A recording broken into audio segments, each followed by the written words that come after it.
एको धर्मः परं श्रेयः क्षमैका शान्तिरुत्तमा विद्यैका परमा तृप्तिः अहिंसैका सुखावहाम् एको धर्मः परं श्रेयः ஒரே ஒரு தர்மம் இருக்குது.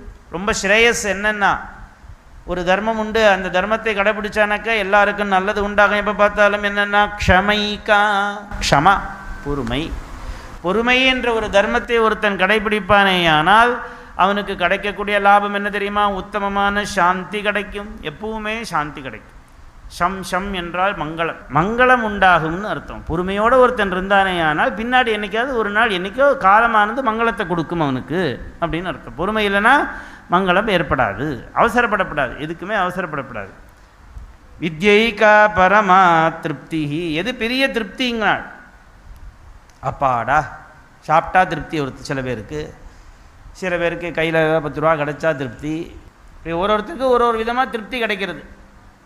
எது எப்பவுமே சாஸ்வதமான பெரிய திருப்தி என்னென்னா ஞானம் இருந்தானாக்கா அதுதான் பரம திருப்தி.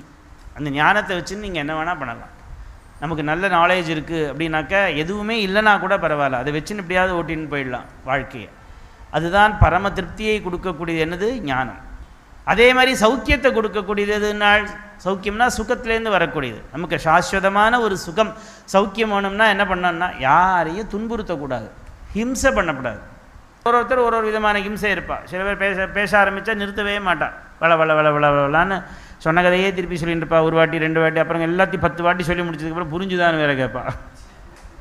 பேசாமல் இரு. அதுதான் என்னென்னா ஹிம்சைக்கா அகிம்சைக்கா சுகாவகா. சௌக்கியமாக ஒருத்தர் நன்னா இருக்கணும்னா என்ன பண்ணணும்னா யாரையும் ஹிம்சப்படுத்தப்படாது. சும்மா போய் எதையாவது நோண்டின்னு இருக்கக்கூடாது, எதையாவது கேட்டுன்னு இருக்கக்கூடாது.